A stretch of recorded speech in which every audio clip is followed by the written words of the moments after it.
Bom, boa tarde a todos.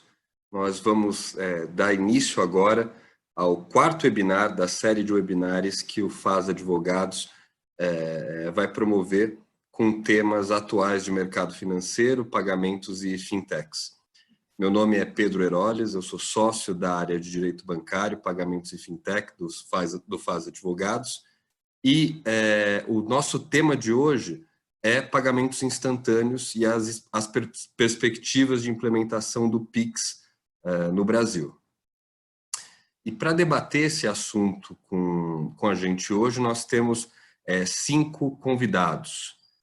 Carlos Brandt e Breno Lobo, respectivamente chefe adjunto e chefe de divisão do Departamento de Competição e de Estrutura do Mercado Financeiro do Banco Central. Marina Gueda, advogada sênior do Mercado Livre. Marcos Cavagnoli, Digital Cash Management Director do Itaú BBA. E Eliseu Tudisco, Senior Manager da Accenture. Bom, em nome do FAS Advogados, quero agradecer a todos os debatedores pela participação, pela disponibilidade e agradecer a todos que estão nos acompanhando agora ao vivo. Para dar início ao nosso webinar, eu quero fazer uma pergunta para o Carlos Brandt. Carlos, o Banco Central ele vem liderando a implementação do PIX, do sistema de pagamentos instantâneos, desde o início. Minha pergunta para você é qual o objetivo do Banco Central liderar esse projeto e quais são as características que o Banco Central pretende no sistema de pagamentos? Obrigado, Pedro. Gostaria também de saudar aqui a todos que nos acompanham e também a todos aí da nossa mesa virtual. Parabéns ao FAS aí pela organização deste evento, pelo convite para compartilhar com todos vocês um pouco sobre esse tema que consideramos extremamente importante. É um tema que esteve presente desde a agenda BC+, aí na época da gestão do presidente Ilan, e segue presente muito forte na agenda atual, na agenda BC-Hash, agora na gestão do presidente Roberto Campos Neto. Então, queria agradecer e também elogiar a iniciativa do FAS em promover esse debate, essa conversa aqui nesse tema. E antes de entrar na pergunta propriamente dita, eu queria enfatizar a todos que o Banco Central está, obviamente, trabalhando de forma muito ativa nas medidas emergenciais relacionadas aos impactos econômicos causados aí pela atual pandemia, mas esse trabalho, essa agenda emergencial não nos faz abandonar a parte estruturante da agenda BC-Hash, né? Em especial o PIX e o Open Banking, né? Então, são temas que são considerados, de fato, estruturantes e, portanto, esforços adicionais estão sendo empreendidos, o cronograma de implantação vem sendo cumprido à risca, né? Sabemos aí também que esforços adicionais precisarão ser feitos por toda a indústria, não só pelo Banco Central, obviamente. Os desafios aí decorrentes da pandemia vieram para todos, mas é hora de pensar que esse caminho estruturante não pode parar. É um projeto de país, um projeto que beneficia a todos e que, nesse sentido, acreditamos aí que o ritmo, que o passo deve se manter firme e de forma inalterada em relação a prazos, cronogramas, etc. O presidente já foi muito enfático em várias ocasiões, também o diretor João Manuel Pinho de Mello, responsável aí pelo projeto PIX, também por diversas ocasiões foi bastante enfático, né? Não haverá prorrogação, né? Já recebemos, inclusive, alguns pedidos de antecipação, acho que foi mencionado isso também recentemente. Chegamos sim a avaliar essa possibilidade de antecipação, isso sabendo que o PIX pode ser e seria, de fato, um ótimo meio de pagamento nesse cenário de emergência sanitária que estamos enfrentando, já que a sua dinâmica de pagamento não exige contato. Mas sabemos também que o cronograma foi feito de uma forma bastante justa e então descartamos essa possibilidade aí, nos mantendo fiel ao cronograma e ao planejamento traçado desde o início. Então, esse as minhas considerações iniciais aí, antes de entrar propriamente na pergunta. Então, sobre a sua pergunta, a implantação do PIX vem sendo liderada pelo Banco Central desde o início. Sim, o Banco Central tomou a frente desde o início das discussões desse tema, né? Isso tem muito a ver com os objetivos públicos que estão sendo perseguidos pelo Banco Central, né? Desde o início, então, houve a percepção de que estávamos diante de uma possibilidade de alcançar esse conjunto de objetivos públicos por meio da implantação de um novo ecossistema de pagamentos que estava se formando do ponto zero, né? Estava ali na prancheta sendo efetivamente desenhado. E estamos aí num contexto de revolução digital, né? Todas as relações econômicas sendo mudadas, sendo alteradas por esse contexto de inserção forte da tecnologia, tudo migrando para os dispositivos móveis, muita coisa migrando ali para a realização de negócios no ambiente de dispositivos móveis, e sem uma percepção clara de que temos atualmente instrumentos de pagamento capazes de suportar plenamente esse cenário de revolução digital. Então, um dos objetivos do Banco Central foi, de fato, ter um ecossistema de pagamentos que pudesse ser perfeitamente compatível com esse cenário de revolução digital em curso, né? Um outro aspecto que vale mencionar é a nossa percepção de que os pagamentos eletrônicos são muito mais eficientes do que os pagamentos realizados em papel, né, com base em papel ali. O cheque hoje já bastante reduzido em termos de volume, mas temos ainda um grande percentual de pagamentos ainda realizados em espécie, né? Então, o PIX vem também para apoiar nesse processo de eletronização, ser mais um dos instrumentos aí que vem para ser capaz de induzir a pagadores e recebedores a migrar de pagamentos feitos para pagamentos eletrônicos, basicamente isso. Uma outra questão que acho que vale a pena mencionar também é que, dentre os meios de pagamento hoje existentes, temos um diagnóstico de que há várias lacunas, há várias ineficiências e há também uma série de casos de usos que hoje são mal atendidos por esses instrumentos de pagamento. Então, o PIX, dentro da concepção inicial dele, né, assim, dentro da formação da gênese do PIX, então, a gente tem olhado para todas as possibilidades de que esse novo meio de pagamento venha a fechar essas lacunas, a dar mais eficiência, reduzir custos e atender aí plenamente aos vários casos de uso da nossa economia.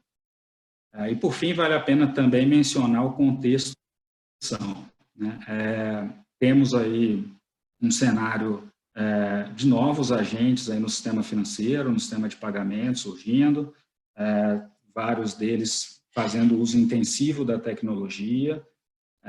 Temos, nesse contexto aí de novos agentes, de um movimento regulatório pró-competição e desse contexto também de que os pagamentos vêm sendo, em grande medida, a porta de entrada para esses novos agentes. Temos, então, aí um cenário bastante interessante aí para iniciar um movimento ou para fortalecer o movimento de competição, de desconcentração do mercado, que só gera eficiência e benefícios lá para os usuários finais.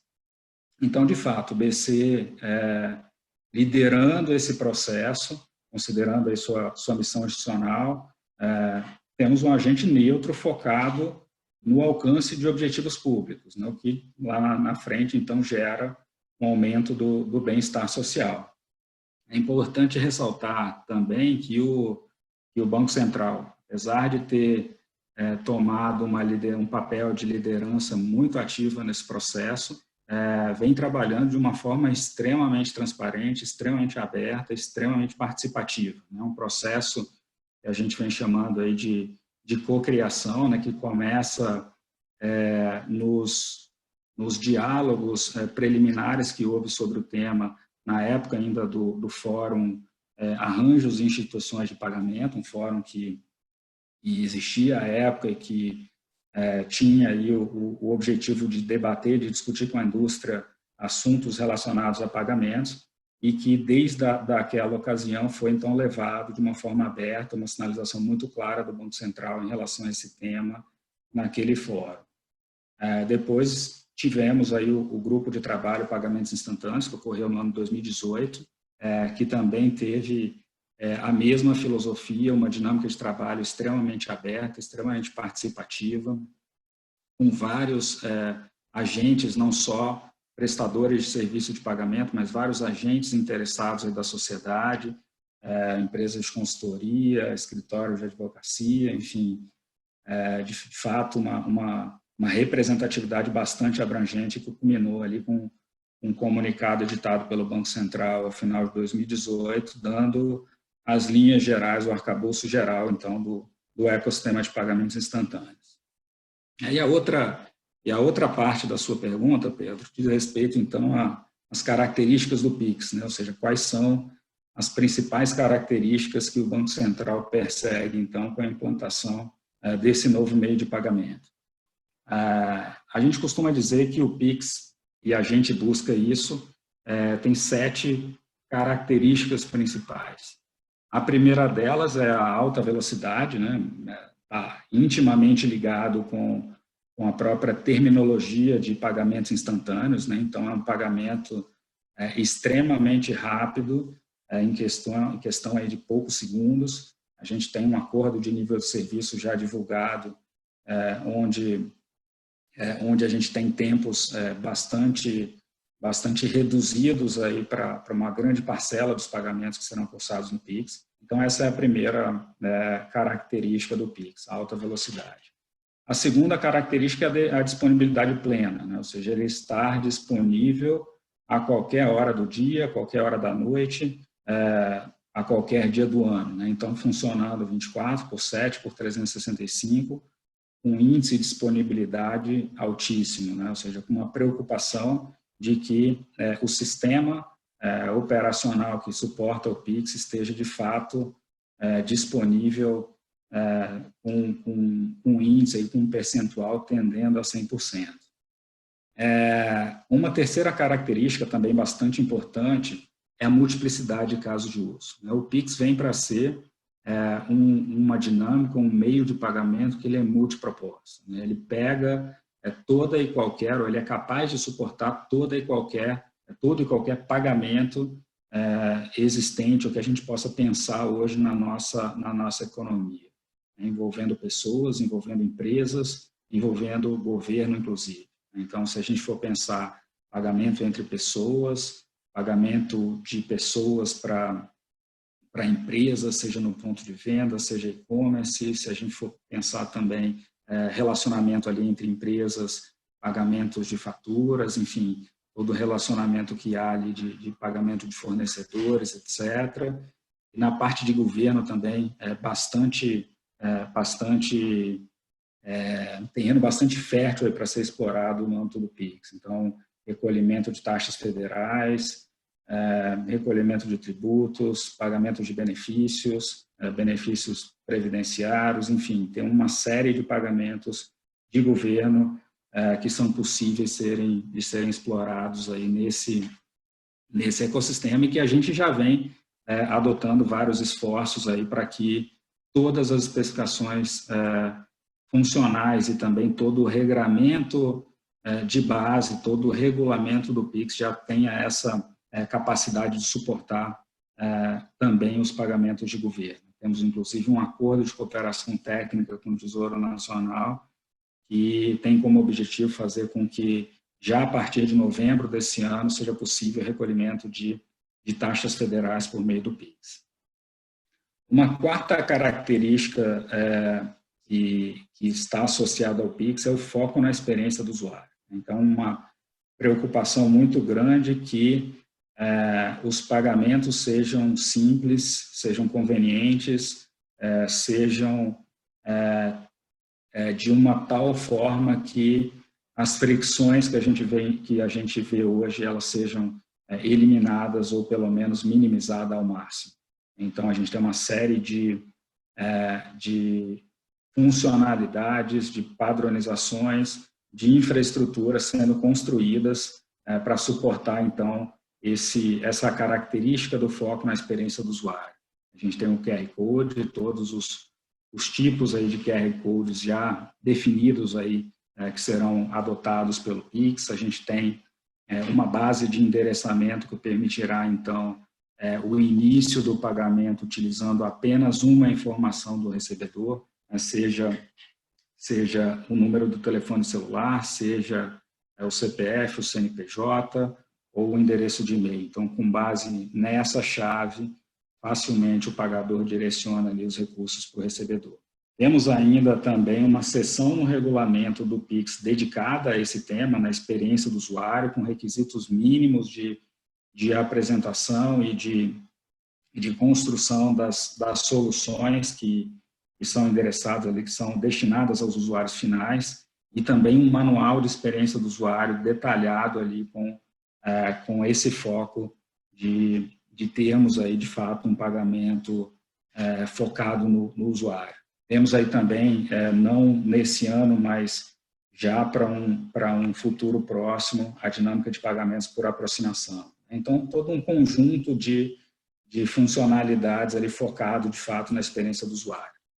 Uma quinta característica é um ambiente aberto e pró-competitivo. A gente tem uma dinâmica estabelecida de participação, e essa dinâmica de participação aberta a todas as instituições financeiras e instituições de pagamento que sejam ofertantes de contas transacionais.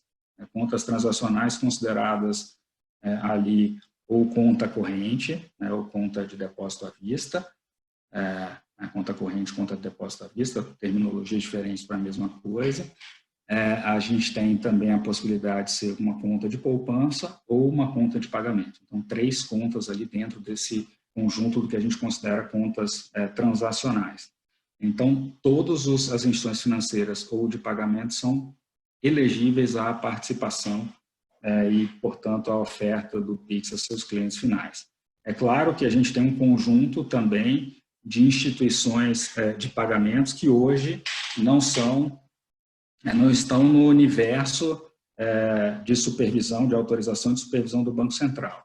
Para essas instituições não sujeitas à autorização e à supervisão do Banco Central, há um conjunto de requisitos adicionais em relação às instituições que já são reguladas, justamente para fazer com que elas integrem esse ecossistema de uma maneira segura, de uma maneira a trazer o benefício da competição, mas sem trazer um risco aos usuários e também, obviamente, ao instrumento de pagamento como um todo, né? Então, existem vários requisitos ali, principalmente, e eu destaco aqui a figura do participante responsável, né, que é uma instituição regulada e tem essa responsabilidade de acompanhar o bom funcionamento dessa instituição de pagamento não regular.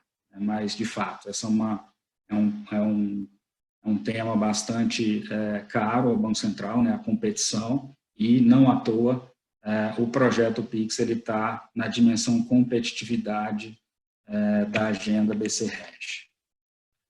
Uma Sexta característica do Pix, a gente vem chamando de capacidades informacionais, né? Ou seja, a capacidade de que o pagamento, de que o Pix ele carregue junto com a ordem financeira, carregue uma série de informações agregadas para que aquela transação, aquele pagamento seja bem referenciado àquilo que ele está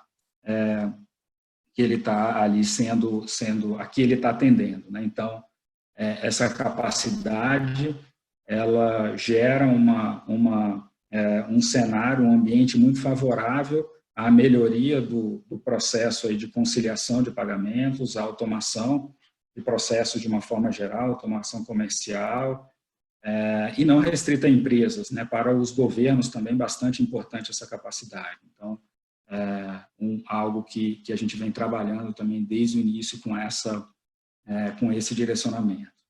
E, por fim, aí, como a sétima característica do Pix, eu posso mencionar, e não menos importante, a segurança, né? O Pix tendo, então, um direcionamento de ser um ambiente extremamente robusto, extremamente seguro. E isso em suas várias vertentes, né? Seja na vertente ali de mecanismos antifraude, e vários mecanismos já estão sendo implementados com esse objetivo, seja na vertente de resiliência cibernética, enfim, todos os lados ali, todas as vertentes da segurança sendo consideradas aí pelo Banco Central com muita seriedade, inclusive com um grupo dentro do Fórum Pagamentos Instantâneos dedicado a esse tema, né, o grupo de trabalho GT Segurança. Enfim, esse é o conjunto de características aí que, na nossa visão, fará do Pix um meio de pagamento único, e como a gente sempre fala, na nossa visão, é um universo de possibilidades, né? Um universo de possibilidades ali para aprimorar a experiência do usuário, para suportar novos modelos de negócio, para fomentar novos modelos de negócio, para apoiar todo o processo também de inclusão financeira e para, enfim, fazer parte do sistema financeiro do futuro. Acho que essas são as minhas considerações em relação a essa sua pergunta. Fico à disposição e, mais uma vez, agradeço e parabenizo a iniciativa de vocês. Pedro, está de volta com você aí. Obrigado, Brant. É interessante esse ponto que você colocou. Sabe que a gente teve um webinar na semana passada com a participação do diretor Otávio Damaso. Estava também a Ingrid Barros, da BFintex, e a gente comentou, e quando a gente, passando um pouco sobre essa agenda do Banco Central, a gente teve até a gente comentou o quanto foi oportuno, o quanto é oportuno a gente ter agora a implementação dos pagamentos instantâneos, justamente num contexto em que os pagamentos presenciais vão diminuir e vão diminuir muito. Ou seja, a gente tem aí um catalisador dessa necessidade de uma modernização do sistema de pagamentos e confluindo com uma agenda que ela foi mantida pelo Banco Central de implementação de pagamentos instantâneos. Mas excelente. Obrigado, Brant. Antes de dar continuidade aqui no nosso webinar, eu quero lembrar a todos que estão nos acompanhando ao vivo que vocês podem mandar perguntas para os debatedores. A gente tem um ícone, para quem está acompanhando pelo celular ou pelo computador, um ícone Q&A. Vocês podem mandar perguntas ali para os debatedores que a gente vai ler na segunda parte do webinar. Bom, dando continuidade aqui ao webinar, eu quero passar a bola para o Breno Lobo. E Breno, a gente teve aqui toda uma contextualização bastante detalhada pelo Brant do modelo de pagamentos instantâneos no Brasil. E falando um pouco de panorama internacional, eu queria que você falasse um pouco sobre se o modelo que está sendo implementado no Brasil e a condução pelo Banco Central teve inspiração em modelos de pagamentos instantâneos de outros países. A gente acompanhou muito pela mídia, por exemplo, uma comparação que foi feita com o sistema chinês de QR Codes. Enfim, eu queria que você falasse um pouco sobre essa inspiração em modelos de outros países e colocando semelhanças, diferenças, etc. Boa tarde, Pedro. Boa tarde a todos que estão aí acompanhando o webinar. Obrigado pelo convite para participar e contribuir aqui da sessão. Desde que a gente iniciou essa jornada, né, desse projeto de construção do Pix, eu acho que a semente disso foi lá em 2016, apesar de antes de 2016 a gente já estar envolvido, né, em discussões, mas de forma mais distante. Em 2016 a gente participou da construção de um relatório de pagamentos instantâneos que o BIS publicou. E naquele momento a gente teve um contato mais próximo, né, das experiências internacionais. Em 2017 intensificamos um pouco os estudos, e aí a partir de 2018, né, quando a gente formou o grupo de trabalho de pagamentos instantâneos, era uma condição necessária para a gente construir o nosso sistema aqui dentro do Brasil, a gente conhecer a realidade dos demais países. Então, a gente fez estudos bem detalhados, bem minuciosos, fizemos diversas visitas técnicas internacionais para países com soluções de pagamentos instantâneos já em produção. Hoje, atualmente, a gente tem cerca de 55 jurisdições que já apresentam, né, que já disponibilizam soluções de pagamentos instantâneos. No futuro próximo, esse número vai saltar aí para 65, o Brasil vai ser um dos países que vai adentrar nesse universo de países que disponibilizam pagamentos instantâneos para a sua população. E aí a gente fez um estudo superficial sobre várias jurisdições e focamos bastante naquelas que tiveram mais sucesso e também algumas que tinham tudo para dar sucesso, mas que não tiveram tanto sucesso, para a gente também aprender com alguns erros, né? Então, poderia citar assim como casos que a gente estudou bem a fundo aqui nas Américas, o do México, o dos Estados Unidos, o do Canadá, que ainda não está em implantação, que ainda não está em vias de ser implementado, né? Na Europa tem o próprio arranjo pan-europeu, né, da União Europeia, tem casos específicos de países, tem em Portugal, tem na Espanha, tem no Reino Unido, os países nórdicos, né, são muito fortes, né, a Suécia, a Dinamarca, a Noruega, tivemos um contato muito próximo com Suécia e Dinamarca, principalmente, para aprender com as lições deles. Na Ásia, temos a Índia, que é um exemplo de sucesso muito forte. A China, que você citou, né? Singapura, Tailândia, a Austrália, na Oceania também, que criou um sistema bastante desenvolvido. Enfim, fizemos um amplo benchmark internacional para tentar capturar os pontos de sucesso e de insucesso de cada jurisdição. E acho que a primeira lição que a gente aprendeu é que não existem duas soluções iguais em nenhum país. Nem você pegar Suécia e Dinamarca, que estão ali vizinhos, são muito próximos, nem as soluções deles são iguais. Cada sistema em cada país ele foi desenvolvido para atender as particularidades, as características e as necessidades do mercado de pagamento de varejo de cada país. Então, isso foi a primeira lição que a gente aprendeu, que não seria algo tão fácil como copiar e colar. Vou olhar do meu vizinho, vou olhar de alguém que está fazendo certo e vou colar aqui dentro que vai funcionar. A gente viu que a gente tinha que olhar primeiro, fazer um diagnóstico das nossas necessidades, né, das lacunas existentes no nosso mercado de pagamento de varejo e construir o Pix para atacar essas lacunas, para preencher essas lacunas e disponibilizar um meio de pagamento que, de fato, alcançasse ao seu propósito e preenchesse aí as necessidades dos usuários finais, né? Sempre com essa preocupação, pensando sempre no usuário final, no pagador, no recebedor, de melhorar esse processo de pagamento e de recebimento de meios eletrônicos. Então, até em termos de governança, né, era um ponto bem sensível, né? Qual o papel que o Banco Central desempenharia nesse cenário, né? Dentro desse projeto.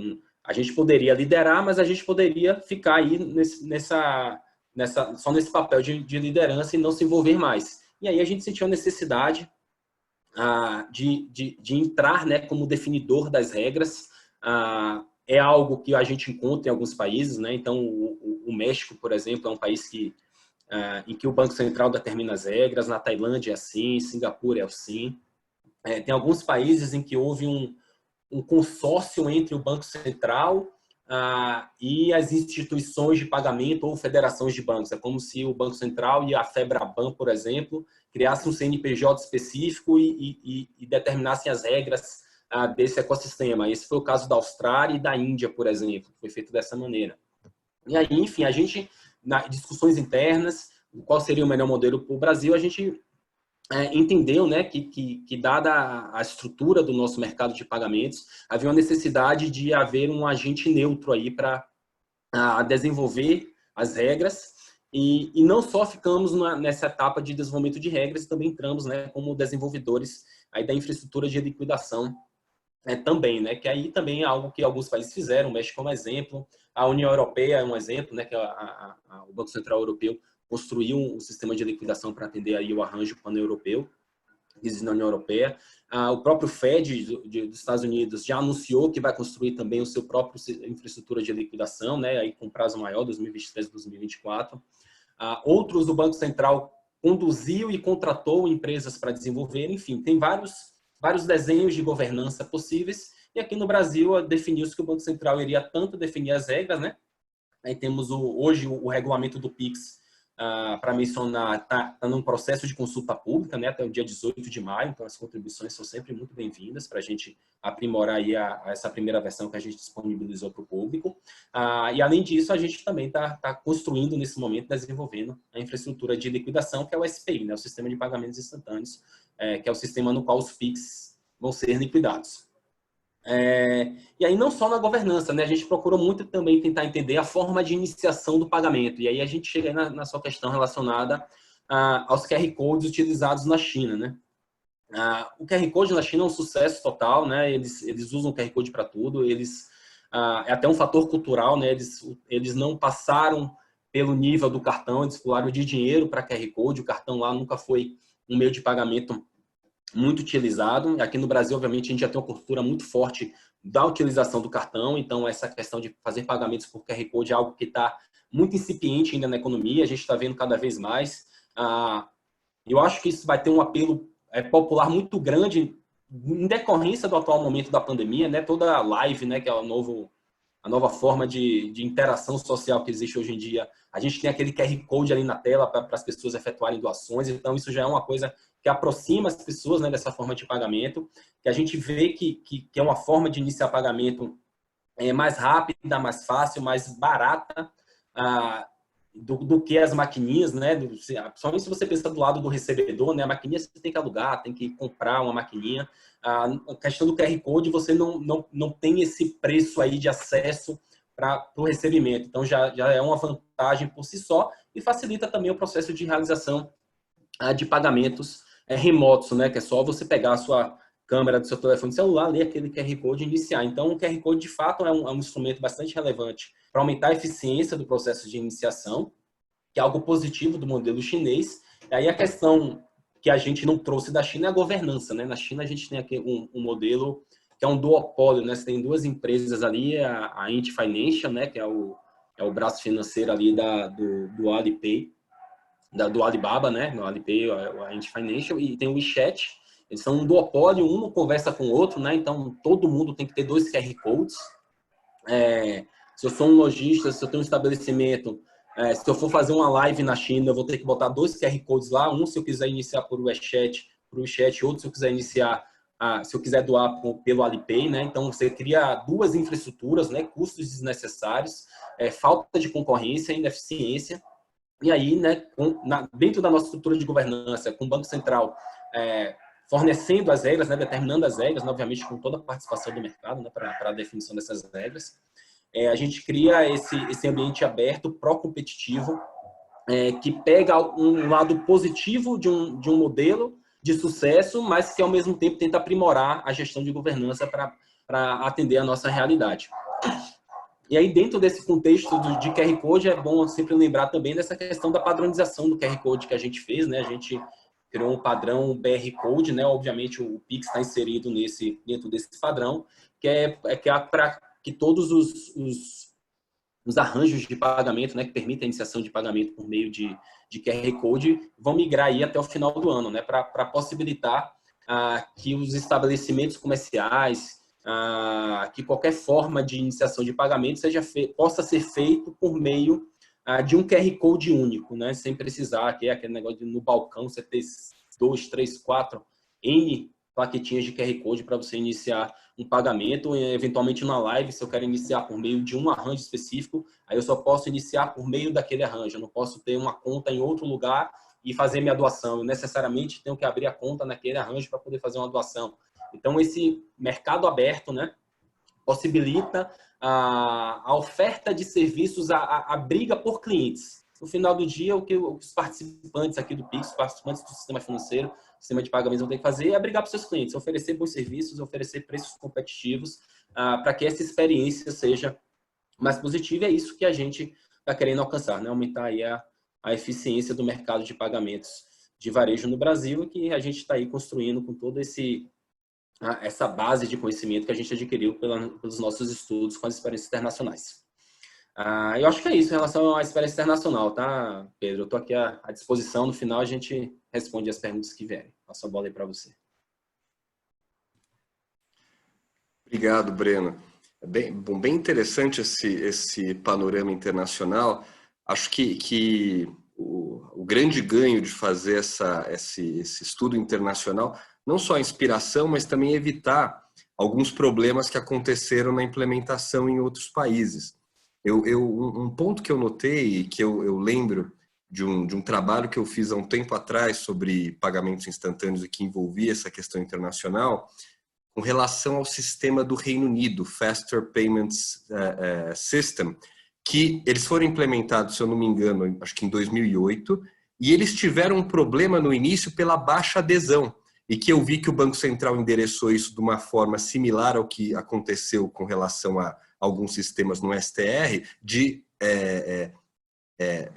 prever a obrigatoriedade para aquelas instituições com mais de 500 mil contas ativas. Ou seja, eu não sei se foi baseado também em ver esse problema que aconteceu fora, mas eu lembrei disso e lá foi um problema que teve que ser endereçado de outra forma. Teve uma baixa adesão no início e que isso já foi endereçado pelo Banco Central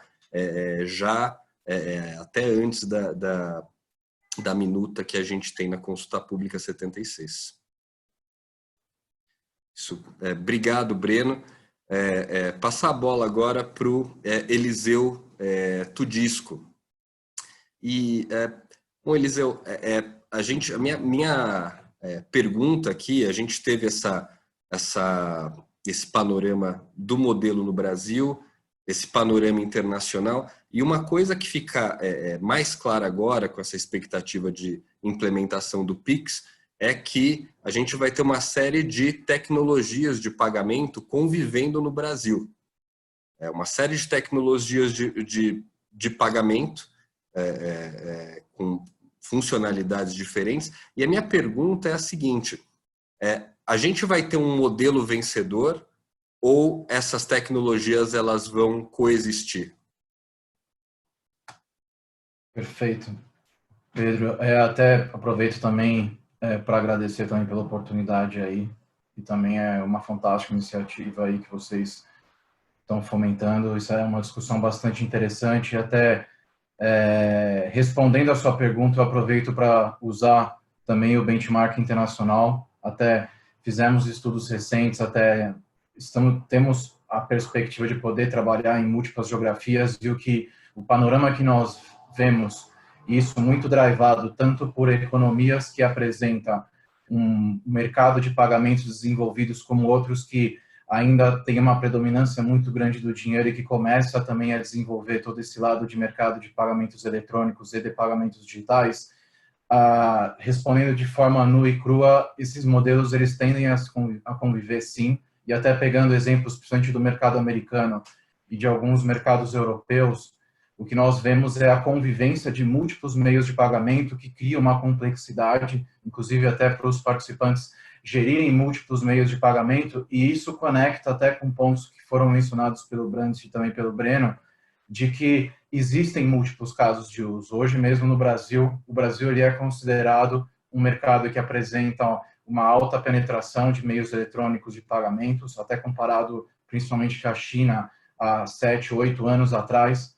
Como o próprio Breno comentou, foi um mercado que teve um shift, ele sempre teve um alto uso do dinheiro e acabou pulando essa etapa que múltiplos mercados possuem de uso de meios eletrônicos de pagamento e já passou para o modelo de pagamento digital.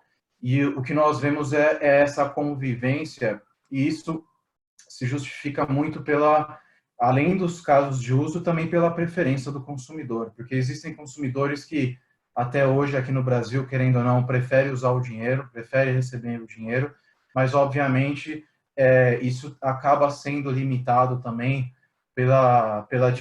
tanto pelas aplicações ou até mesmo pelo acesso, que, como também foi comentado, não são a população, existe uma população muito grande até de não bancarizados ou até mesmo de subbancarizados que não necessariamente possuem acesso aos meios eletrônicos tradicionais. Então, existe uma oportunidade bastante relevante de conseguir atuar nessa população que ou tem pouco acesso ou mesmo não tem acesso a alguns meios eletrônicos, e além de também poder existir até múltiplas aplicações, até pensando nos setores de indústria, existem setores que acabam tendo uma naturalidade maior de utilizar meios eletrônicos, mas outros que ainda tem um mar azul a ser explorado, até quando a gente pode até olhar todos os setores ali de medicina, de atendimento médico, que acaba tendo ainda pouca utilização, ou mesmo profissionais autônomos, e principalmente pequenos estabelecimentos ou pontos de venda que, até pela dificuldade de acesso, ou às vezes por ter uma precificação que não é tão atrativa, acaba limitando o uso de pagamentos eletrônicos. Então, existem diversas perspectivas ou ali nichos de mercado que realmente o Pix ele acaba sendo uma solução muito atrativa para alguns setores, e a ideia é justamente prover para aí parcelas da população que hoje tem uma dificuldade de poder acessar os meios tradicionais eletrônicos, e também pelo alto uso do dinheiro, como também já foi mencionado. Inclusive, até trazendo uma perspectiva também das soluções de pagamentos instantâneos internacionais, o que é interessante é que o dinheiro ele é realmente um meio de pagamento que ele acaba tendo uma redução quando é lançado uma solução de pagamentos instantâneos, e também outros meios que acabam não necessariamente sendo substituídos, mas acabam, isso falando um pouco dos mercados desenvolvidos, acaba tendo um crescimento reduzido, que é muito, quando olhamos as transferências bancárias, o mesmo saque em dinheiro, e principalmente o cartão de débito, são ali meios que acabam tendo um crescimento reduzido. Alguns mercados até acabam tendo uma redução, mas tipicamente não acaba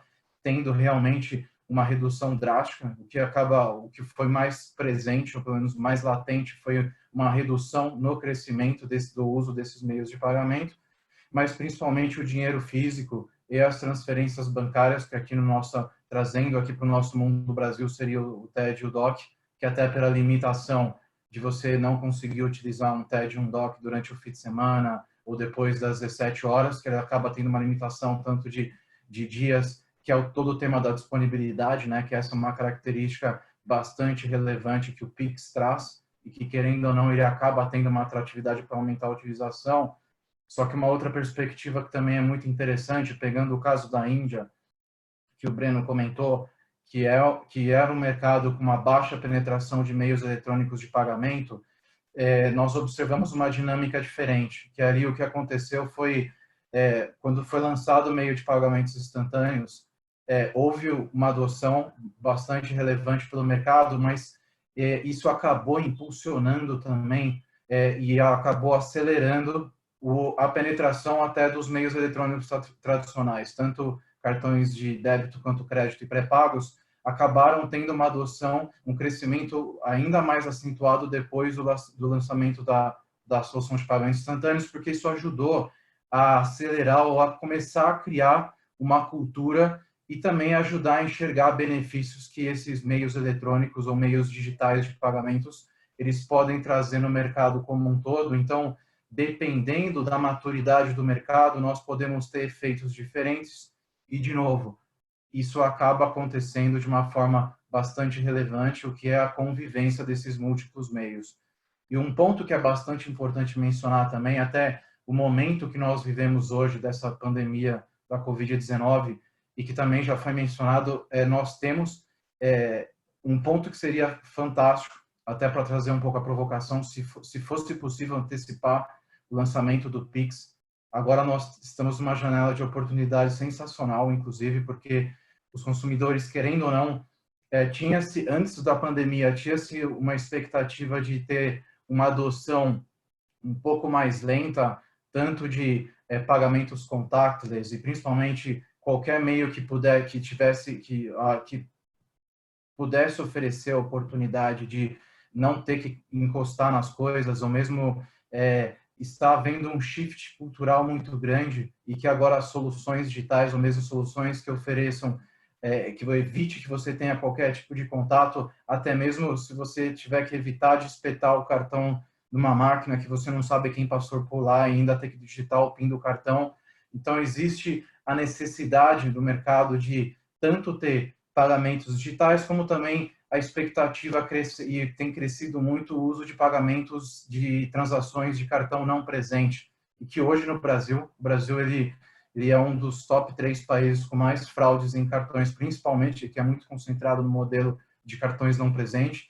E tem crescido muito a necessidade desse mercado e desses tipos de pagamento, até cresceu-se muito o uso de delivery ou mesmo serviços remotos, serviços de atendimento remoto, e que esse tipo de meio de pagamento online ele é muito importante, só que com ele também tem-se a expectativa e o crescimento de fraudes, então isso traz uma complexidade bastante grande e que o Pix ele poderia resolver boa parte desses problemas, ou mesmo necessidades que os consumidores têm buscado. Tem uma oportunidade aí bastante relevante e que poderia ser explorada. Então, o momento ele pede e ele está trazendo um shift cultural dos consumidores. Então, por mais que a gente não tenha o Pix agora, mas eu diria que os consumidores eles estão buscando assiduamente novas alternativas de conseguir fazer pagamentos e principalmente fazer pagamentos remotos de forma segura, querendo ou não, essa prioridade que o Bacen está dando para o lançamento do Pix, ele vem num momento bastante oportuno e se demonstra realmente uma solução aí que ele deve vir para ficar.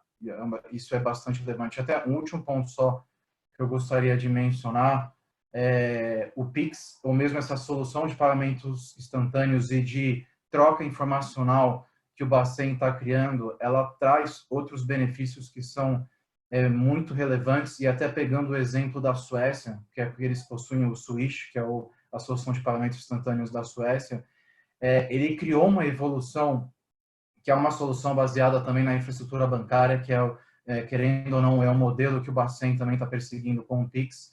Ele já criou uma evolução de troca informacional que você já consegue fazer verificações de informações pessoais e até mesmo você consegue formalizar um divórcio utilizando toda a troca informacional que nasceu de uma solução de pagamentos instantâneos, mas ela evoluiu com todo esse repositório de dados que foi inicialmente concebidos pelos bancos e que acabou sendo a solução oficial adotada pelo mercado e que, querendo ou não, o regulador ele já começa a fazer certificações ou mesmo validações de informação que nasceu numa solução de pagamentos instantâneos e que já passa a evoluir para outras aplicações que são extremamente relevantes e que até, imagino que a ambição do Bacen, inclusive, já existe, ainda não tem data, obviamente, definida, mas existe uma ambição de evoluir para isso.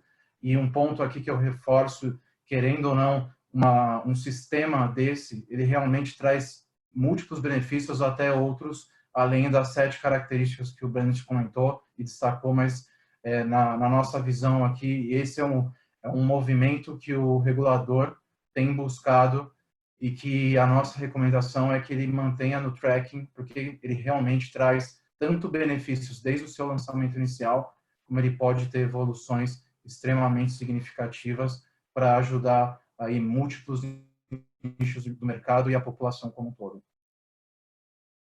Passo a palavra para o Pedro novamente e agradeço aí novamente a oportunidade de poder contribuir nessa discussão extremamente relevante. Obrigado, pessoal. Nós que agradecemos, obrigado, Eliseu. É bastante interessante essa questão que está sendo enfatizada. A gente teve também esse posicionamento no webinar passado e acho que é uma preocupação do mercado.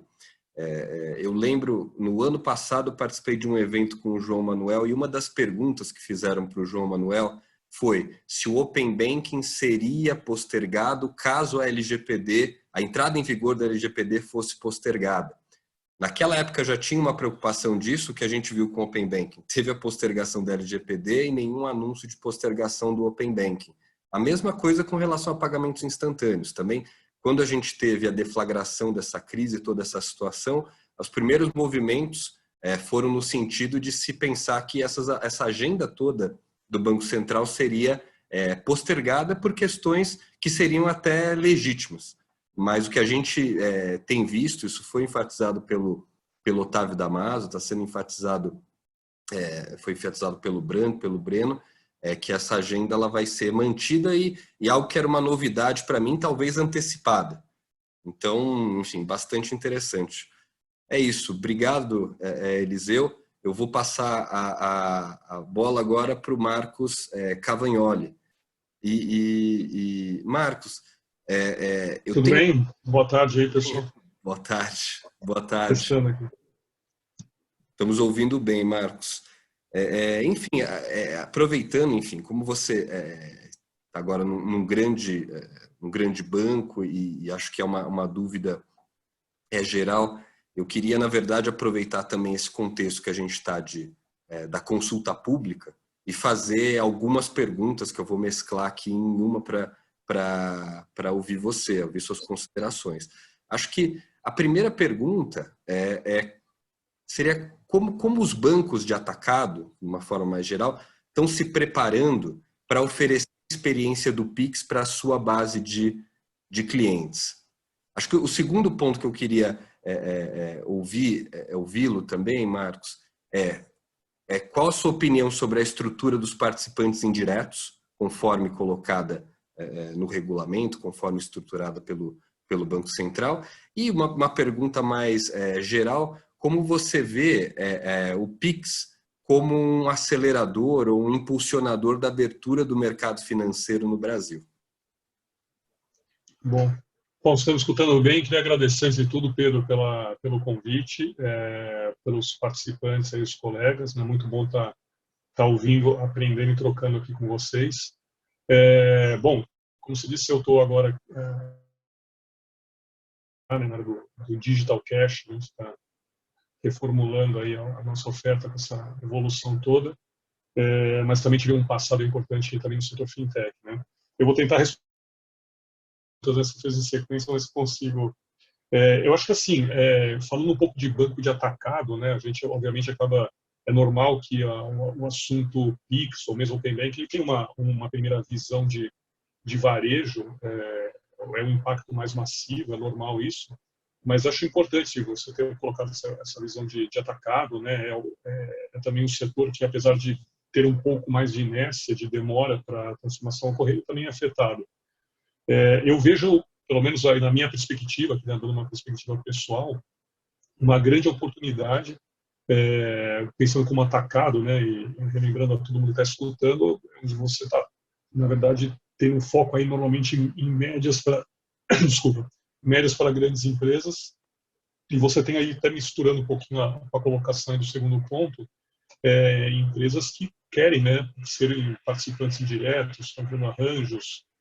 Você tem o fenômeno muito forte hoje em dia do que o pessoal chama no mercado das fintech embedded, ou os ecosystems owners, né, que eu gosto de falar, que você está hoje tendo uma transformação muito grande. Você tem players, né, não financeiros criando estruturas na qual parcerias nas mais diversas modalidades para desenvolver esse tipo. Você pode ter N caminhos aqui, mas eu acredito muito, né, nessa digamos, disponibilidade e foco da gente poder ser um enabler, né, um facilitador, um provedor de serviço nesse caminho. Então, acho que um pouco do que eu colocaria nas duas primeiras perguntas seria um pouco isso, né? Assim, a gente vê de uma forma muito importante, uma estratégica está sendo um fomentador desse caminho, né?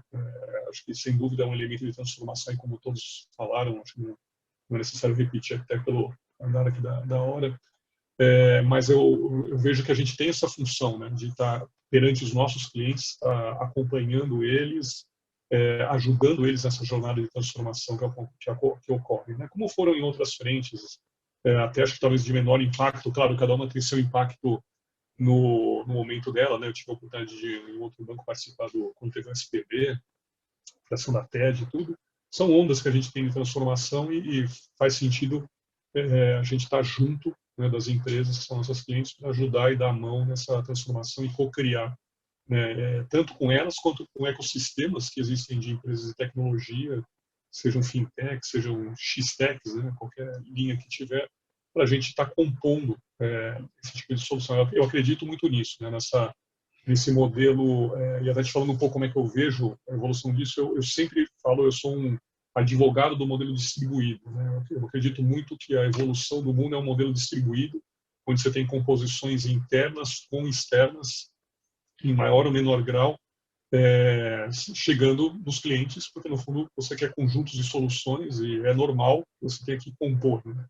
Eu acredito muito nisso. Eu acho que a melhor composição é que sempre que é a vencedora quando você olha na experiência do cliente, né? Seja você dando ela diretamente para uma pessoa física ou uma pessoa jurídica, ou você usando um intermediário, né, ajudando uma outra empresa a fazer esse processo. Tá? E entrando aqui um pouco nessa questão de Pix enquanto acelerador, né?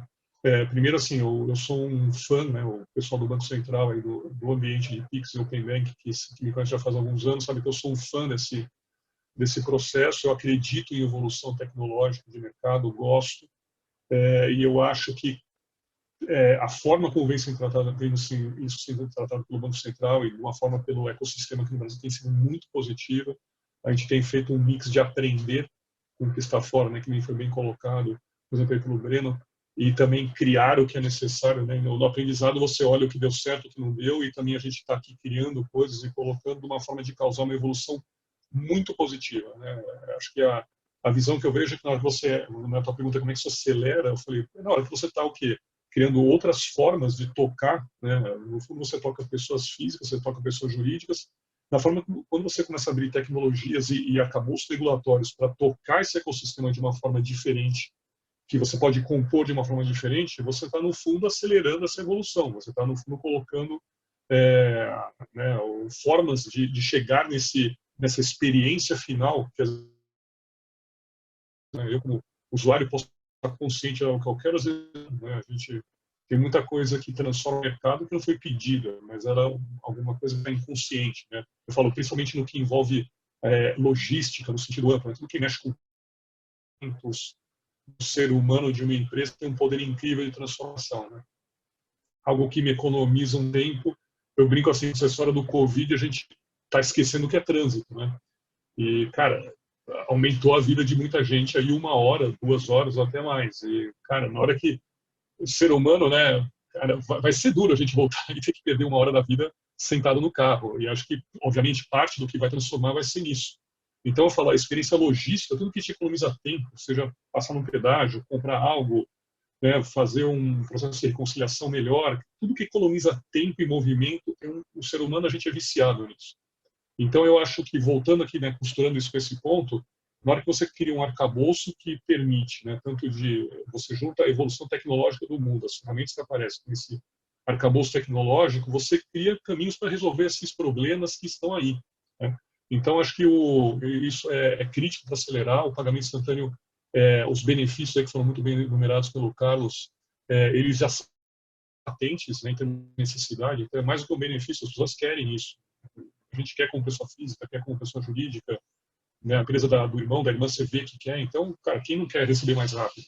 Né? Quem não quer receber com mais segurança? Quem não quer fazer X cliques e ter uma coisa imediata?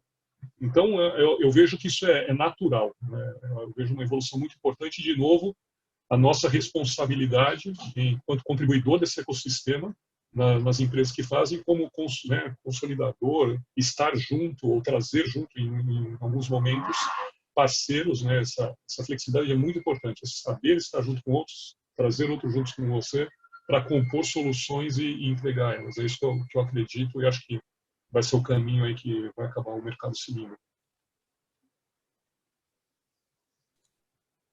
Obrigado, É isso, Marcos. eu te devolvo a palavra. Eu fui mais conciso aqui, tentei ser um pouco mais conciso dando o horário e, obviamente, se tiver alguma pergunta, alguma interação, estou aqui aberto. Obrigado. Não, excelente, excelente. Obrigado pelas respostas. Bom, então, dando seguimento aqui no nosso webinar e para a gente finalizar a primeira parte, eu vou passar a bola para a Marina Agueda.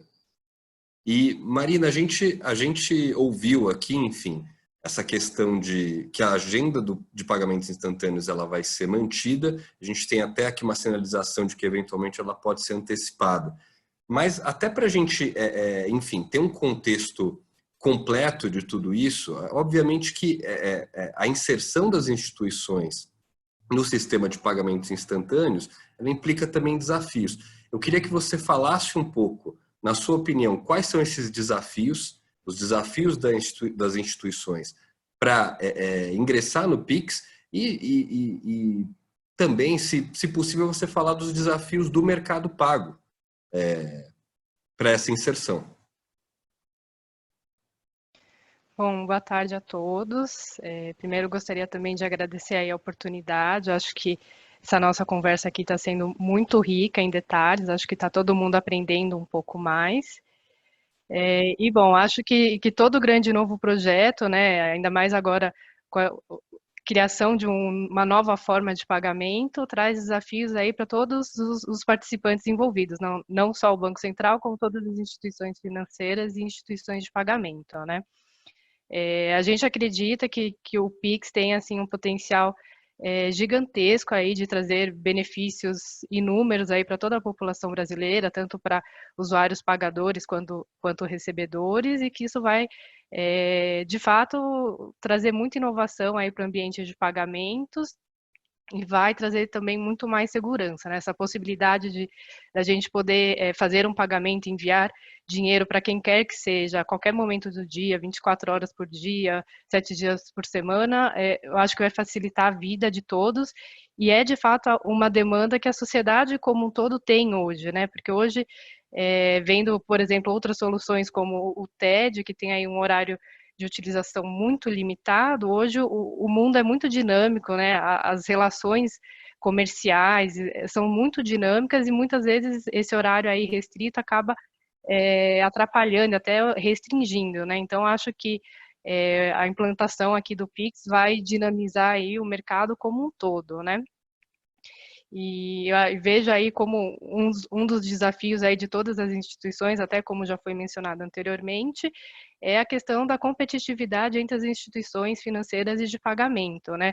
Hoje a gente tem aí diversos produtos, diversos pacotes aí de benefícios que cada instituição oferece, mas com o Pix a tendência é essa competitividade aumentar, e aí as instituições vão ter que fazer aí todo um esforço para estimular os usuários a utilizarem as suas respectivas contas para fazer o pagamento instantâneo, para estimular para a vinculação de uma determinada chave de endereço à sua conta, para que se traga aí maior movimentação de Pix para as contas de cada instituição. Então, esse eu acho que é um dos principais desafios que a gente vai encontrar, e também, obviamente, com relação à questão do QR Code, né? Hoje, o Mercado Pago, eu acho que é uma das instituições que trabalha bastante já com QR Code, a gente já oferece, já tem bastante redes, estabelecimentos comerciais oferecendo QR Code no mercado, e hoje, né, por enquanto, cada empresa criou o seu QR Code com a sua tecnologia, com o seu padrão, e é justamente por isso que a gente tem essa limitação de que se eu tenho um QR Code do Mercado Pago, hoje a pessoa precisa ter um aplicativo do Mercado Pago para ler aquele QR Code e fazer aquele pagamento, né?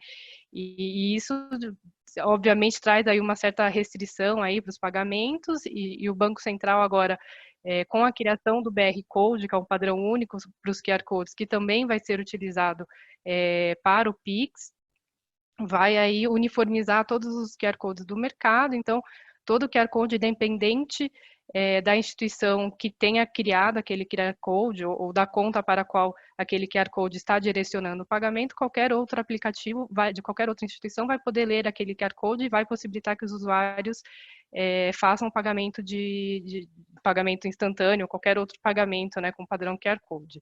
Então, acho que aí um outro desafio aí relevante, ainda mais para quem já tem aí uma carteira de QR Code, vai ser atualizar e substituir os QR Codes que já estão aí nas lojas, que já estão na rua, pelo padrão BR Code para poder aceitar o Pix, né? Esse é um trabalho que vai ser necessário aí a gente dedicar certo esforço, porque eu acho que aqui a intenção, lógico, é que a maior quantidade de estabelecimentos já esteja pronta desde o dia zero aí do lançamento do Pix para poder aceitar essa forma de pagamento, né? Então a gente vai ter todo esse desafio.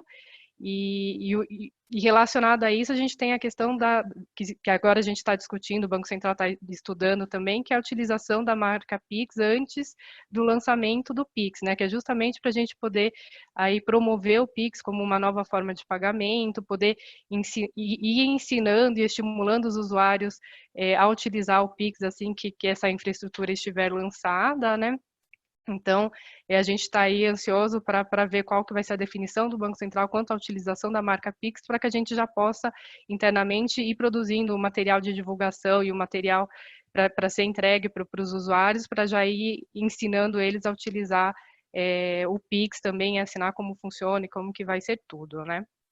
Mas, além desses desafios aí, eu acho que um desafio aí muito importante é a questão de tempo, né? A gente, como o Carlos até já mencionou aqui, o projeto do pagamento instantâneo, ele já está sendo aí discutido com as instituições de mercado há um certo tempo, mas o ano passado, no segundo semestre, a gente já tinha aí a visibilidade de que as instituições financeiras já seriam participantes obrigatórios do PIX, mas ainda a gente tinha a visibilidade de que as outras instituições autorizadas pelo Banco Central teriam a participação facultativa, então seria mais uma decisão aí de negócio, de estratégia de cada instituição de pagamento.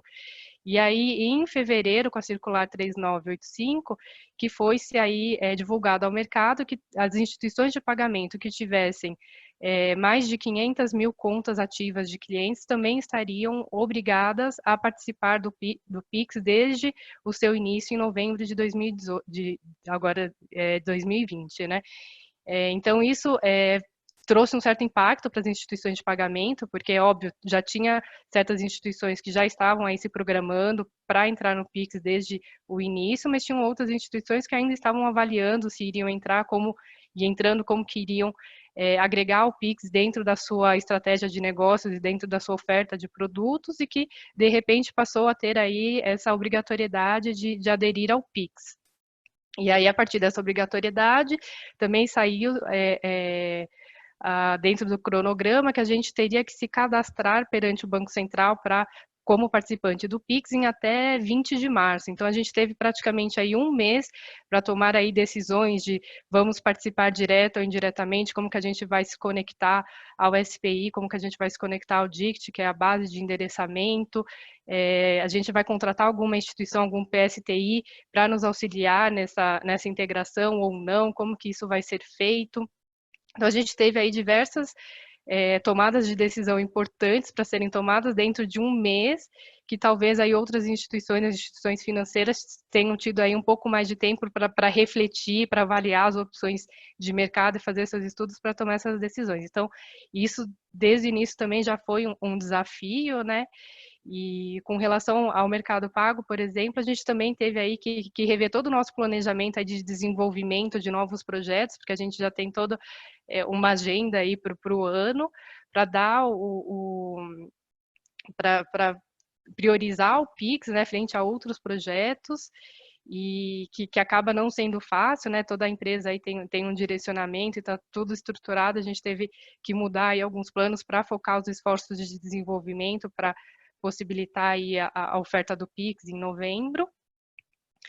Então, isso também tem sido um desafio, e agora com o coronavírus, né, óbvio que aí, como também já foi comentado, eu acho que essa situação aí de quarentena e isolamento social traz aí diversos desafios para todas as instituições. O Banco Central também teve que reagir rapidamente e fazer aprovar novas medidas para garantir crédito ao mercado, e as instituições, né, a gente como instituição de pagamento também teve que se adaptar e procurar se reinventar para manter os nossos serviços em dia e conseguir atender as demandas dos nossos usuários, né? Então, tanto seja suspendendo parcelas dos empréstimos dos nossos vendedores ou concedendo mais crédito para dar fôlego para os nossos vendedores, que bem ou mal, ainda que você venda online, você tem também certo impacto por conta do coronavírus, né, e de entrega de produtos e de conseguir comprar os seus insumos, enfim, isso acaba impactando todo o mercado, sem dúvida, né?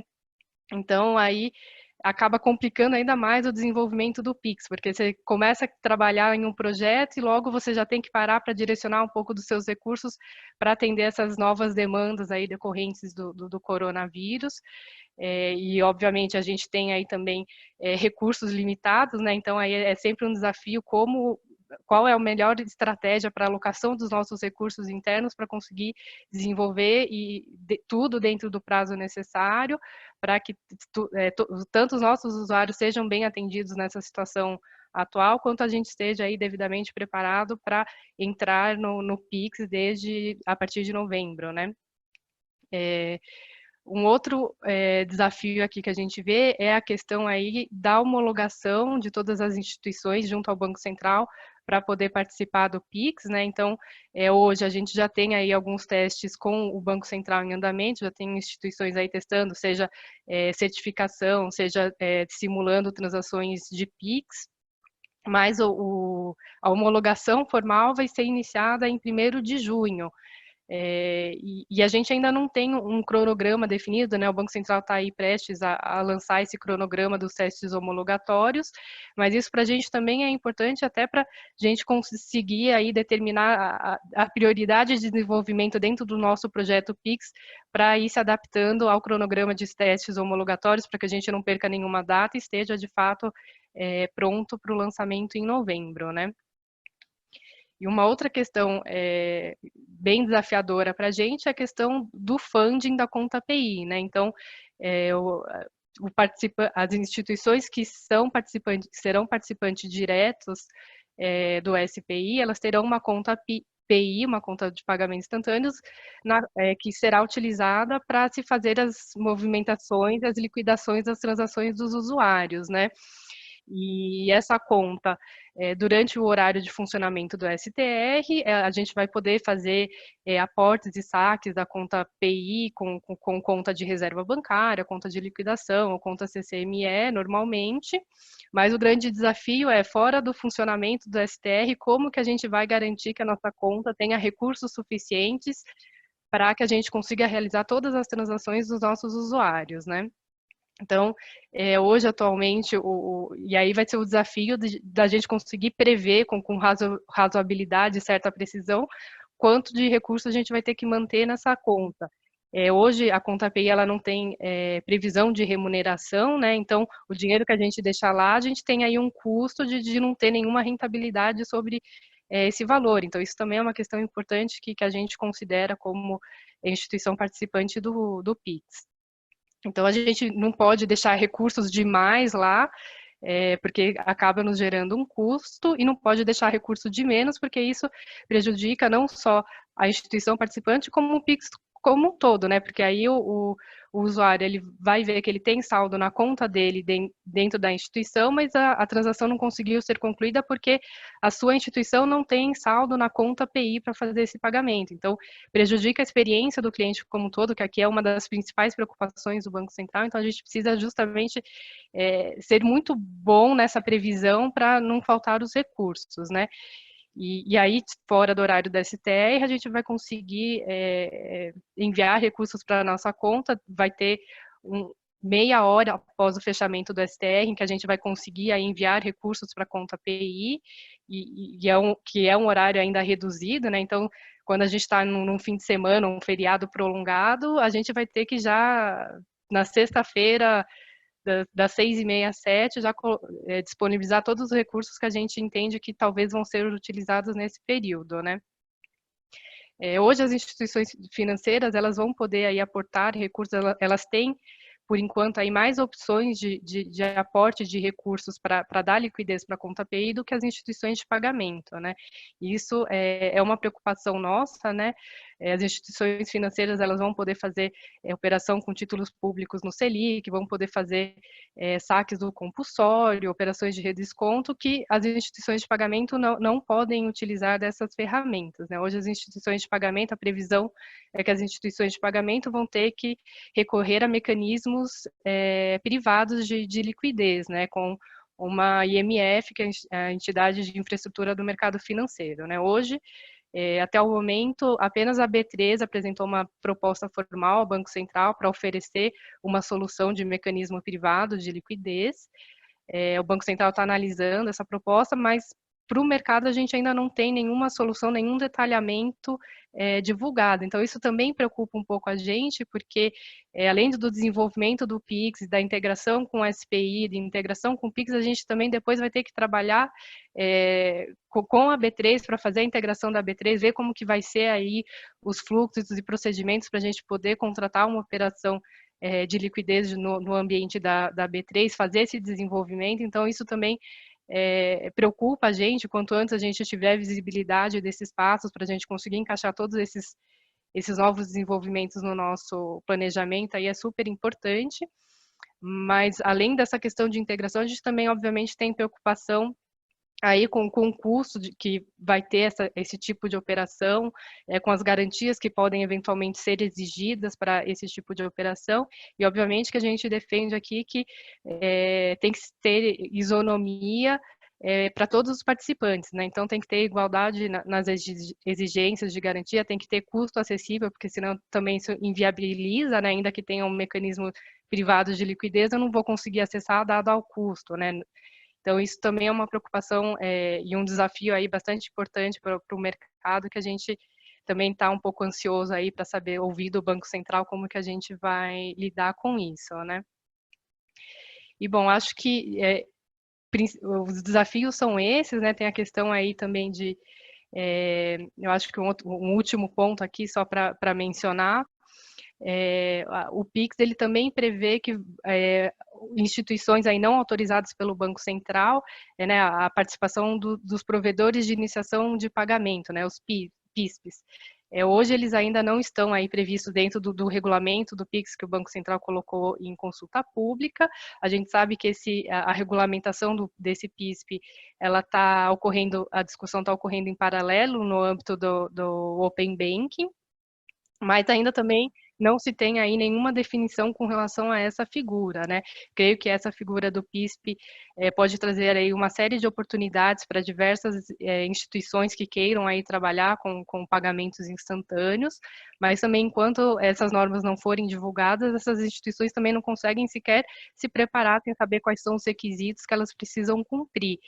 Então, também não sei se esses PISPs poderão já participar e se integrar ao PIX e a uma instituição provedora de conta transacional desde novembro, logo no início, mas também, óbvio, quanto antes o Banco Central conseguir definir essas regras e divulgar essas regras, melhor para o mercado, porque a gente, né, atrai maior competitividade para todo mundo e atrai novos negócios e negócios inovadores para o setor aí de pagamentos, né? Então, acho que resumidamente, acho que eram esses os pontos que eu queria passar. Eu devolvo para você, Pedro, e muito obrigada. Obrigado você, Marina. Obrigado pelos comentários, pela contribuição. Bastante importante a gente ouvir esse lado dos desafios também. Eu acho que a gente tem ouvido bastante dos benefícios que o Pix pode trazer e desse benefício da inovação, mas bastante importante a gente ter também em vista os desafios que as instituições vão ter para ingressar nesse sistema. É isso, obrigado, enfim, obrigado a todos vocês. Com isso a gente termina a primeira parte do nosso webinar e a gente passa agora para a segunda parte, onde a gente vai ter as perguntas do público. E para iniciar a segunda parte, eu quero ler aqui a primeira pergunta, que é uma pergunta enviada pelo Reinaldo Legrazi, ex-diretor de política monetária do Banco Central, para o Carlos Brandt. Fico feliz em ver meus colegas Brandt e Breno tocando esse projeto, no qual já trabalham há tanto tempo e desde sua concepção. Forte abraço aos dois. Brandt falou da perspectiva de neutralidade do Bacen, visando o desenvolvimento de um ecossistema de pagamentos eficiente e inclusivo que acomode todos os usos. Nesse ambiente aberto, na sua visão, quais serviços e produtos de pagamento irão, ao longo do tempo, ceder espaço para o Pix? Bom, antes de responder a pergunta, queria também retribuir o abraço, um grande abraço aí para o Reinaldo Legras. Foi uma satisfação ter tido aí o Reinaldo na liderança desse projeto, enquanto ele teve à frente aí da diretoria de política monetária do Banco Central. Então, um grande abraço aí, Reinaldo.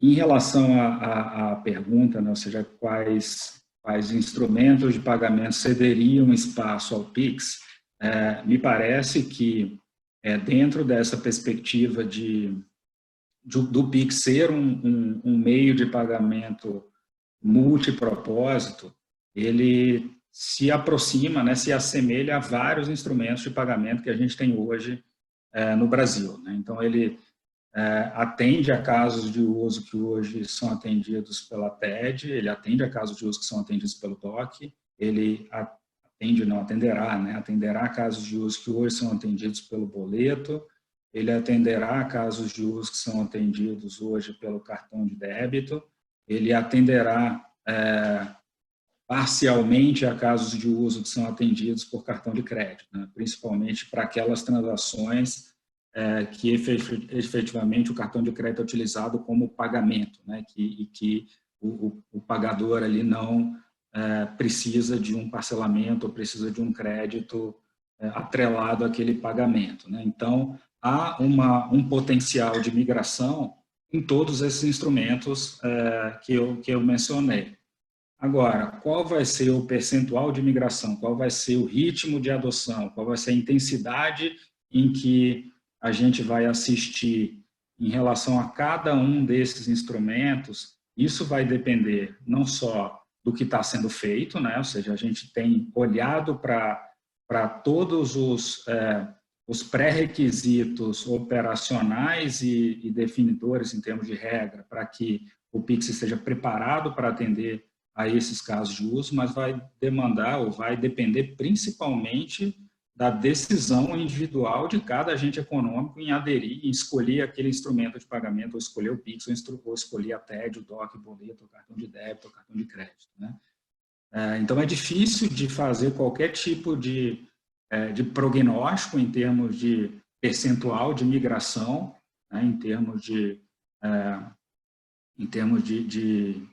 adoção do Pix vis-à-vis cada um desses instrumentos, mas em termos de potencial, né, o que está sendo desenvolvido, como o Pix está sendo estruturado, me parece que, olhando estritamente sob essa ótica técnica, há um grande potencial de migração de transações de todos esses instrumentos para o Pix. Mas, novamente, depende de uma questão comportamental, né, depende de uma questão informacional que, de alguma forma, leva algum tempo, e o que a gente vê na experiência internacional é uma adoção gradual quando a gente tem um novo meio de pagamento sendo lançado no país.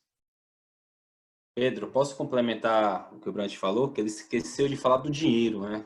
Que eu acho que é a substituição que talvez traga mais eficiência para o sistema de pagamento de varejo. A gente conseguir transferir essas transações, principalmente as de mais baixo valor, né, de menor valor, que hoje são majoritariamente feitas com dinheiro, para transferências eletrônicas, né? O custo social da produção, manutenção, armazenamento, transporte, segurança do dinheiro, né, do numerário, é incrivelmente maior do que o do Pix, por exemplo, do que uma transferência eletrônica de crédito como o Pix está sendo construído. Então, acho que o ganho de eficiência vai ser muito grande se a gente conseguir fazer essa substituição, principalmente no dinheiro em espécie.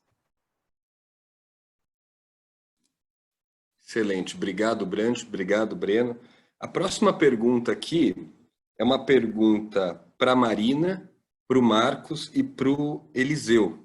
Eu vou tentar resumir aqui porque é um texto um pouco longo.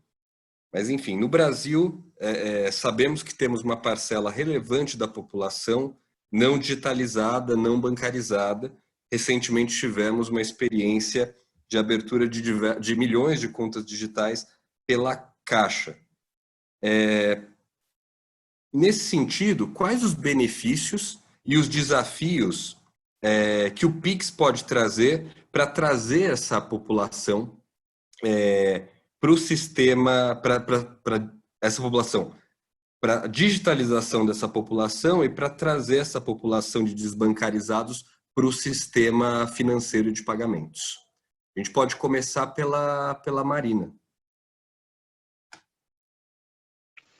Bom, eu acho que um desafio do Pix sempre, desde o início, foi essa questão da bancarização aí das pessoas, né? Hoje, mesmo com a criação dessas contas digitais da Caixa, a gente vê aí muitas pessoas que sequer têm um smartphone para suportar o aplicativo da Caixa ou não têm acesso à internet. Então, a gente vê que ainda tem parte relevante aí da população que não tem acesso a esse tipo de tecnologia, né?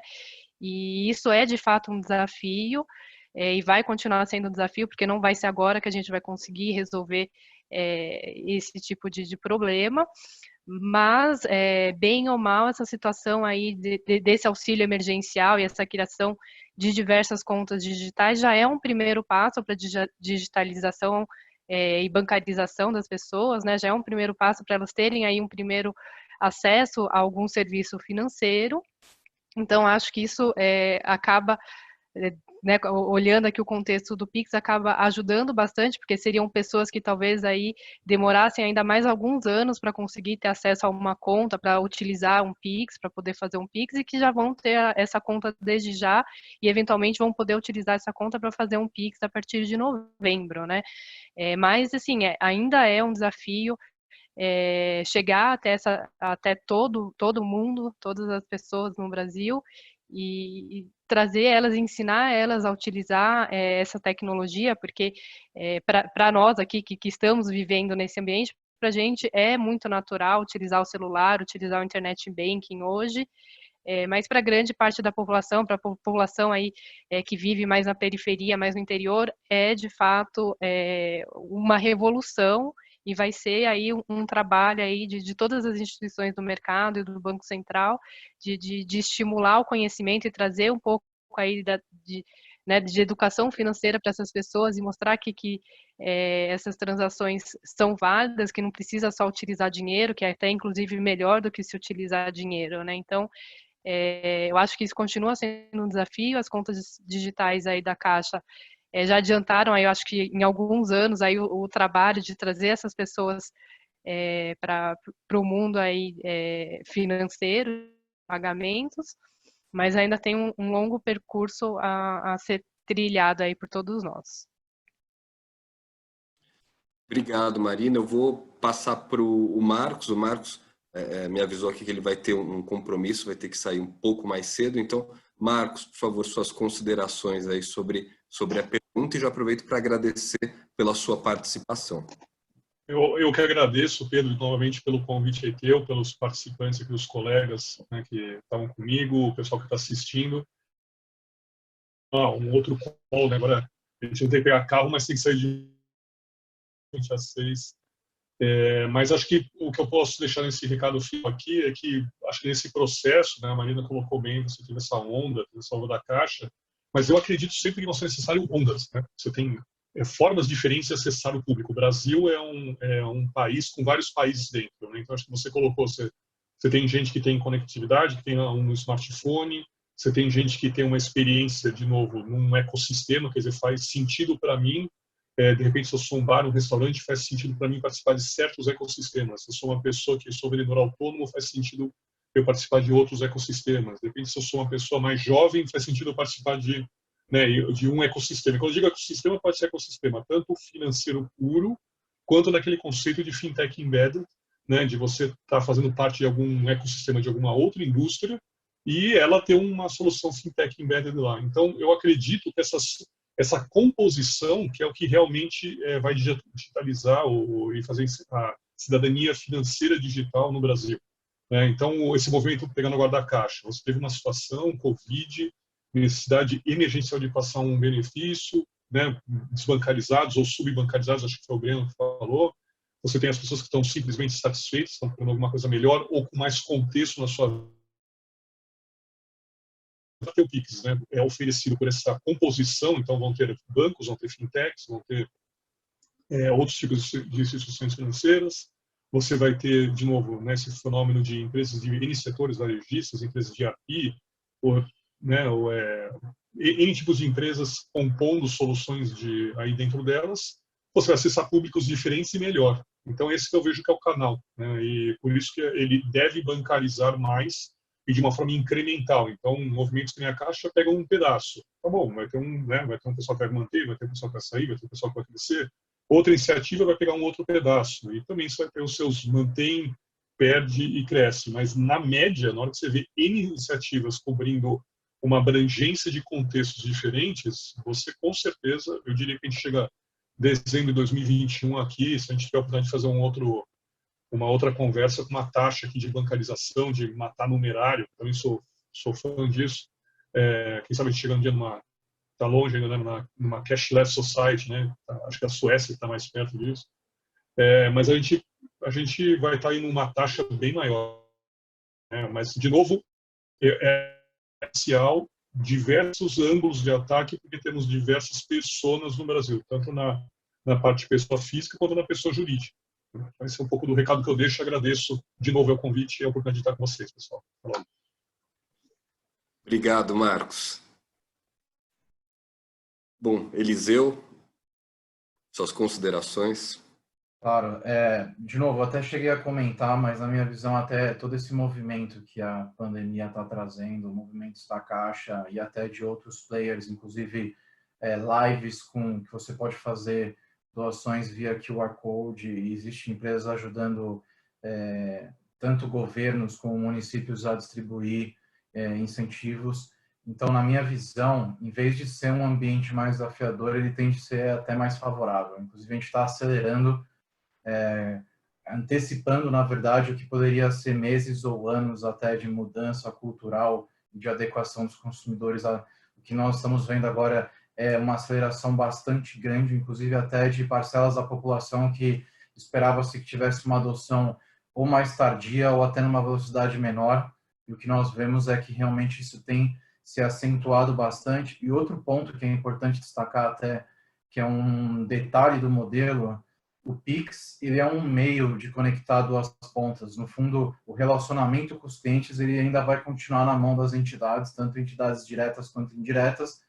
E no fundo, o Pix, ele vai ser mais uma opção em que as entidades, elas vão ter a opção de utilizar ou não, ou mesmo a forma como isso vai ser fomentado junto aos seus clientes. E dado todos os benefícios que o Pix planeja ter, e principalmente a perspectiva de preço, ele realmente vai ser uma solução atrativa. Então, na minha visão, ele não vai ter desafios, e sim vai ter um cenário ainda mais favorável para poder realmente acelerar a adoção e conseguir se consolidar como uma opção aí bastante relevante, ou como um meio de pagamentos extremamente relevante na população como um todo. Eu até aproveito também para me despedir e agradecer novamente pela oportunidade. Eu também tenho um compromisso que eu preciso me ausentar, mas de novo agradeço aí pela participação de todos e pela oportunidade, e de novo parabenizar pela iniciativa que foi uma discussão bastante relevante e rica. Obrigado, pessoal. Obrigado, Eliseu. Nós que agradecemos a sua participação. Bom, para fechar o webinar, enfim, a gente recebeu aqui uma série de perguntas. Obviamente, pela limitação de tempo, a gente não vai conseguir fazer todas, mas a última pergunta, então, é para o Breno Lobo. E a pergunta é a seguinte: Breno, teve algum caso, algum ponto na experiência internacional que vocês usaram como modelo para não ser implementado no Brasil? Algum caso de insucesso, algo nesse sentido? Não teve nenhum caso específico que você pega e fala, esse aqui não serve para nada, não vou jogar no lixo. O que a gente aprendeu foram pontos que trouxeram dificuldades para a rápida adoção em determinada jurisdição. Então, você mesmo já mencionou o caso do Reino Unido. O Reino Unido é um sistema que está desde 2008, é o primeiro, né, que tem toda essa questão de 24/7, a disponibilidade rápida dos recursos, apesar da disponibilidade lá ser bem relativa, mas não vem ao caso aqui. Ela tem uma adoção muito baixa no Reino Unido, justamente por conta dessa questão, que ficou fechado num clubinho ali, e esse clubinho não tinha, era para um caso de uso específico ou dois que não tinha muito interesse em desenvolver.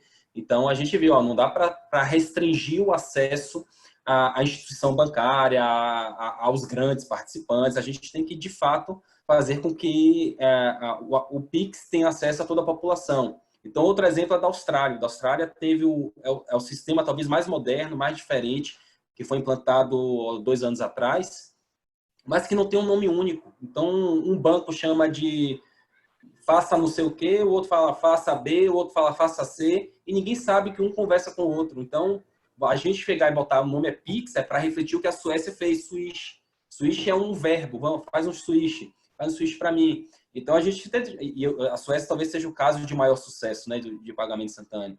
Então, é coisa que a gente identifica que um fez de forma correta e o outro fez e ficou faltando um pedaço, tem um sistema super evoluído, é capaz de ter tanta inovação, mas as pessoas não conhecem, porque não tem uma marca forte, não tem uma identidade visual. Então, a gente viu, esse é um elemento super importante que a gente vai precisar desenvolver. Então, o nosso trabalho foi esse, de identificar casos específicos. Não teve nenhum especificamente que a gente olhou e, isso aqui não serve para nada. Sempre tem um ponto positivo, um ponto negativo que a gente agregou aqui na construção do nosso projeto.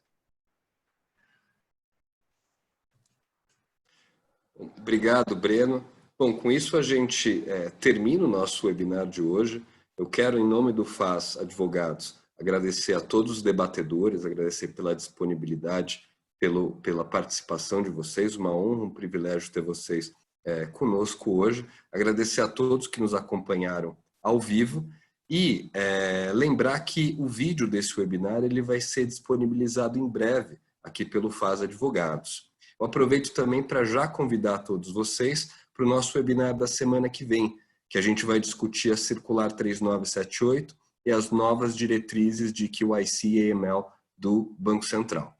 Bom, é isso. Muito obrigado a todos.